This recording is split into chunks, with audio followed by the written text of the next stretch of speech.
la pregunta más común que nos hacen a los doctores o readaptadores deportivos es ¿cuándo voy a poder volver a correr? Y algo súper importante es que no importa cuánto tiempo haya pasado, no importa si no te duele, esos no son criterios que nos van a decir si ya puedes correr o no. Es bien común. Llegan conmigo y me dicen de que es que ya pasaron 4 semanas, es que ya pasaron 8 semanas y ya llevo mucho y no he podido correr. No, o sea, porque todavía tu cuerpo no está listo para correr, ¿no? O, oye, es que desde la semana pasada ya no me duele. Pues no, o sea, si te di medicamento, pues ya no te va a estar doliendo. Entonces, no quiere decir que si ya desapareció el dolor, ya puedo empezar a correr como lo hacía normalmente. Es muy importante llevar un proceso. Vamos a hablar, por ejemplo, aquí de el ejercicio de carrera o la corrida, que es yo creo que el más común a nivel mundial, porque es muy sencillo, agarras unos tenis y te sales a correr, ¿no? Y aparte, pues ahorita está muy de moda, ¿no? Y ciertamente muchas lesiones de rodilla vienen dadas por estar practicando este deporte, ¿no? ¿Qué implica el correr? El correr implica impactos repetitivos, constantes, es un ejercicio cíclico, o sea, tengo que estar haciendo el mismo movimiento pues todo lo que dura la carrera o todo lo que dura el entrenamiento. Y hay una carga excéntrica constante. Lo hemos hablado en otros videos sobre la contracción excéntrica del músculo, que es cuando se extiende y aún así tiene que estar soportando cierta carga que va llegando a el músculo.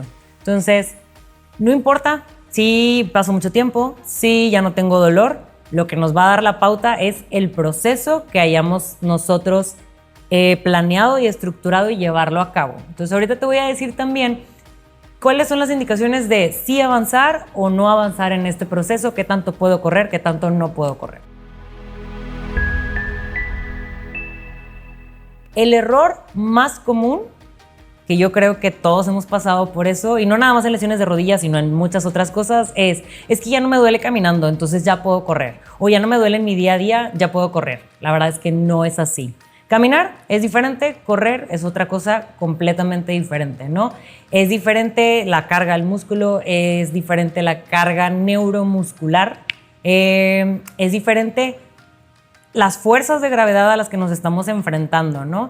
Correr puede generar como que nuestro peso corporal, o sea, el momento de impactar con el piso, el correr puede generar que sea como tener que cargar nuestro peso de 2 a 4 veces más. Si yo peso 60 kilos, al correr puedo estar cargando hasta 120 kilos por las fuerzas de gravedad que tengo que estar venciendo y por las fuerzas del impacto en el concreto. Entonces, no es lo mismo caminar que correr. Por ende, si ya no me duele o si ya no se me inflama al caminar, no significa que ya mañana puedo estar corriendo 5 kilómetros, ¿no? Hay criterios mínimos que debemos de considerar antes de regresar a correr. Creo que uno muy característico, muy evidente y que nos va a ayudar mucho es si la articulación, en este caso la rodilla, si está inflamada o no. Si está inflamada, olvídalo, no puedes empezar a correr hasta que vayamos disminuyendo esa inflamación o que la rodilla ya no se vea inflamada por completo, ¿no? A veces pasa que, está inflamada pero no me duele, no podemos correr así. El tener fluido o tener líquido en la articulación genera una inestabilidad. Entonces, si está inflamada, no es criterio para correr y tendríamos que hacer muchas cosas antes. Manejar la inflamación con terapia, tal vez medicamentos, algún vendaje compresivo para evitar que se siga inflamando más incluso. Pero el que tengas aumento de volumen es un criterio para no avanzar y no empezar a correr, y hasta cuestionaría qué tanto podemos estar empezando a caminar al menos. Otro criterio importante sería qué tanta fuerza tiene la pierna afectada. Digamos que estamos con un paciente que estuvo operado de la rodilla, ¿no? Le hicieron una artroscopía, hay diferentes motivos por los cuales se tuvo que haber operado y por ende el proceso de recuperación, rehabilitación va a ser también diferente. Habrá personas que a las 6 semanas, por ejemplo en una cirugía de menisco, a las 6 semanas ya pueden estar haciendo un trote suave, pero una cirugía, por ejemplo, de ligamento cruzado anterior puede que tarde mucho más, hasta los 6 meses puede ser cuando empieza a correr, ¿no? Entonces, considerando la fuerza, hay pruebas que se pueden hacer, hay pruebas de isometría, hay pruebas de isocinesia, a veces se ocupan aparatos como un dinamómetro, a veces se ocupan como un aparato mucho más grande, el Biodex, que este es como si fuera una montaña rusa. Entonces, seguro lo has visto en pruebas físicas donde le hacen a jugadores de fútbol, por ejemplo, que están amarrados así sobre, o sea, los lados y sobre la cintura y están haciendo ejercicios de fuerza para ver qué tanta fuerza tienen con la parte anterior, con los cuádriceps, y la parte posterior con los femorales, ¿no? Entonces, hay muchas maneras de medir la fuerza, pero es importante que antes de regresar, la fuerza que tengan ambas piernas sean entre un 85-90% de simetría, o sea, que se parezca mucho qué tanta fuerza tiene un lado sobre el otro. ¿Por qué es importante esto? Porque si yo regreso a correr, pero una pierna está más fuerte que otra, lo que va a pasar es que una pierna va a estar soportando mayor carga de la otra, o sea, no se está equilibrando el peso corporal, le estoy metiendo más trabajo a una que a la otra. Entonces, si la izquierda es la que estamos readaptando, la derecha, si no estamos cumpliendo con este criterio de que las fuerzas o de la simetría que esté como muy parecido, ¿qué va a pasar? La pierna derecha se me puede empezar a sobrecargar, o la pierna izquierda, pues le estoy metiendo un trabajo mayor de lo que puede soportar ahorita, ¿no? Entonces, para esto sería importante acudir con el personal de salud, un fisioterapeuta, un médico del deporte, que pueda diagnosticar, primeramente que pueda recomendar estos ejercicios o más bien estas pruebas, y que sepa también cómo interpretarlas, porque unas pruebas de isocinesia hay que saber cómo interpretarlas, ¿no? Te da un reporte, unas gráficas, hay que ver qué tanto grado de asimetría, qué tanto porcentaje, y en base a eso se va generando el plan de readaptación para ver cómo puedo igualar esas diferencias, ¿no? Si en el reporte me aparece que el cuádriceps izquierdo tiene menos fuerza que el derecho, bueno, generar un plan de entrenamiento para poder hacer que las cargas, que las asimetrías sean menores y que se parezca más la fuerza que tiene una pierna con la otra. Ahora, como hemos visto en otros videos, la parte excéntrica es muy importante. De hecho, hay protocolos para poder regresar a un atleta a su deporte, y la gran mayoría de ellos se clavan mucho en el ejercicio excéntrico. Es muy importante saber, justo con estas pruebas de isocinesia, saber cómo están estos músculos en esta fase excéntrica, si están tolerándolo, ¿no? Recordamos que la fase excéntrica es como cuando tenemos que frenar o cuando tenemos que recibir un impacto.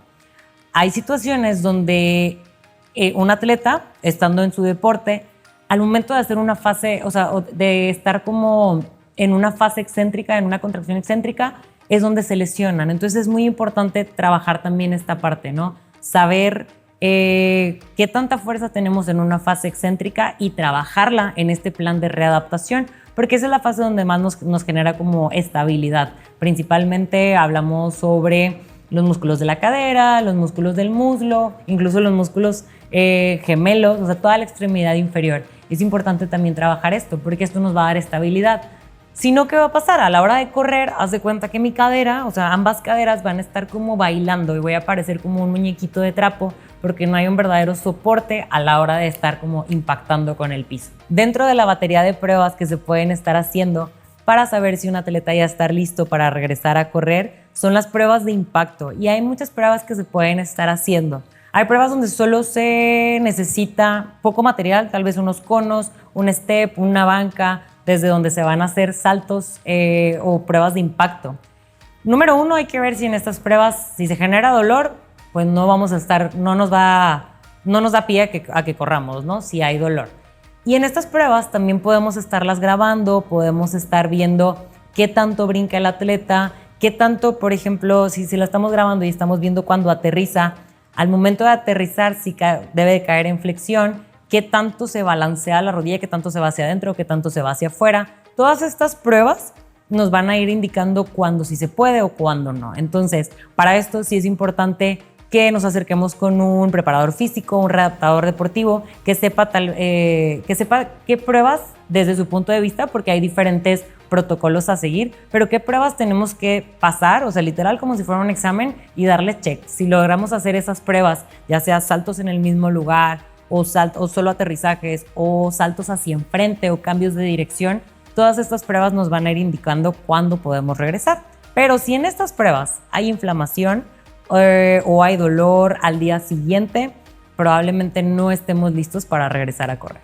Y por último, si ya cumplimos con estos criterios, ya vimos así a simple vista que la rodilla no está inflamada, que al día siguiente no se genera dolor, Si en las pruebas las asimetrías son mínimas, si vemos también que no hay mucha diferencia al momento del aterrizaje, qué tanto se mueve la rodilla. Si ya vemos que todo esto vamos palomeando con esta batería de pruebas, lo último sería empezar a integrar el ejercicio de carrera, pero de una manera progresiva. ¿Qué hago yo con mis pacientes? Cuando todavía estamos trabajando la fuerza, por ejemplo, si estamos trabajando la fuerza excéntrica, yo empiezo a poner también la parte aeróbica, ¿no?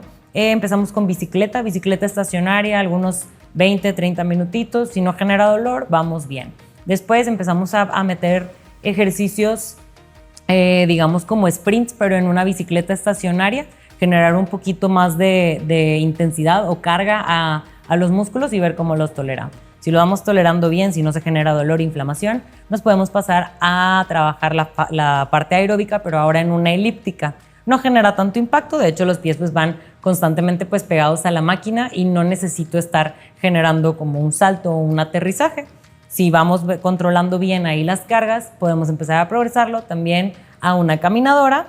En la caminadora podemos jugar con las inclinaciones, que eso es algo que podemos controlar, a diferencia si mandamos al paciente o al atleta a subir una montaña o ir a un parque donde hay muchas subidas, que eso tal vez no lo podemos controlar. Podemos empezar con la caminadora. Y si ya vemos que después de todo este proceso en un plan, dependiendo del atleta o de la persona que estemos tratando, pero si ya vemos que en todo este proceso, 3, 4, 5, 6 semanas o incluso meses, si vemos que va progresando bien, ahora sí podemos empezar a correr en la calle, que es la gran mayoría de las personas que están interesadas en cuándo van a volver a correr, es porque les gusta correr en la calle. El punto es estar afuera, ¿no? Muchas veces se desesperan, incluso pacientes me ha pasado que se desesperan porque los pongo a correr en caminadora, pero es que eso es algo que puedo controlar la velocidad y puedo controlar la inclinación.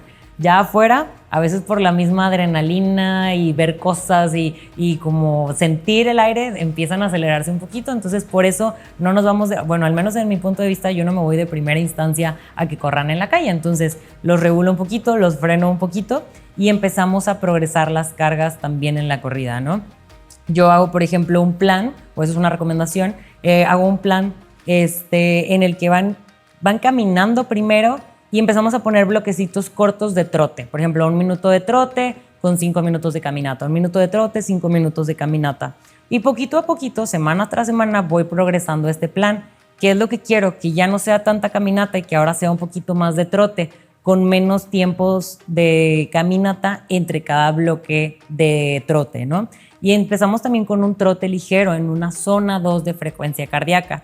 No quiero que estos trotes lleguen a ser sprints donde son explosivos, donde son muy intensos, donde habíamos visto ahorita que el peso, lo que tiene que soportar las rodillas, el tobillo, la cadera, pero principalmente la rodilla, ahorita que estamos tratando este tema, en un sprint va a ser mucha demanda, pero si voy poquito a poquito metiéndole entrenamientos en zona 2 de frecuencia cardíaca, en zona 3, o también, por ejemplo, si lo estamos viendo con ritmos, ir en un ritmo bajito de 7 minutos el kilómetro o 6,5 el kilómetro y luego poquito a poquito irlo progresando, irle bajando segundos. Eso es lo que va a ir acostumbrando a mi rodilla a que vaya soportando la carga, o a mis músculos, a mis tendones, a ir soportando la carga, y me voy gradualmente incrementando. Si yo me llego a acelerar en este proceso, ¿qué va a pasar? O sea, voy a sobrecargar esta articulación, voy a sobrecargar los músculos que están involucrados en esta técnica de carrera, se me puede inflamar la rodilla, se me puede empezar a doler de nuevo y otra vez me tengo que hacer para atrás. Entonces es por eso que es muy importante a la hora de programar el cuándo voy a regresar a correr, es importante basarnos en un plan estructurado y no nada más en las sensaciones. Sí, las sensaciones nos van a ir dictando una pauta tal vez al inicio, pero ya al final la misma adrenalina nos va a decir como que no, ya no me duele nada y puedo seguir corriendo, ¿no? Entonces es importante seguir un plan estructurado, trabajarlo, y sí, puede haber ciertas modificaciones. Si yo tenía programado que en un mes mejorara un 20% las asimetrías, pero pues el paciente estuvo entrenando bien, estuvo haciendo sus terapias, su recuperación y todo, y mejoró un 30%, bueno, tal vez esos tiempos se pueden acortar, pero es importante hacer también pruebas, ¿no? Lo que no se puede medir, no se puede modificar. Entonces, el dolor o la inflamación, principalmente el dolor, es algo subjetivo. El paciente incluso o el atleta me puede mentir y me dice que ya no tiene dolor, pero en realidad sí lo tiene. Y si yo me baso en ese criterio, probablemente pueda estarla regando en este proceso de readaptación. Pero si yo mido con estudios, con pruebas y voy viendo la evolución, incluso con estudios de imagen, una resonancia, un ultrasonido, y voy viendo que vamos bien, tal vez eso nos puede ayudar a acortar los tiempos de recuperación y regresar a correr cuanto antes. Entonces, si te fijas, no se trata de correr nada más cuando ya me siento bien, cuando no tengo dolor, sino hay muchos más criterios para considerar antes de regresar. Acuérdate que lo más importante es que al momento de regresar, regreses ya por mucho tiempo sin el riesgo de recaídas. Entonces, acércate con un profesional de la salud que se encargue de una preparación física estructurada, un plan de readaptación, para que también puedan hacer ajustes en base a cómo vamos progresando. Yo soy la doctora Katia Zambrano y si tienes más dudas respecto a cuándo puedo regresar a correr, qué pruebas tengo que hacer, quédate en este canal porque vamos a ir subiendo más videos para generar mayor conocimiento de esto y que puedas regresar a tu deporte sin dolor.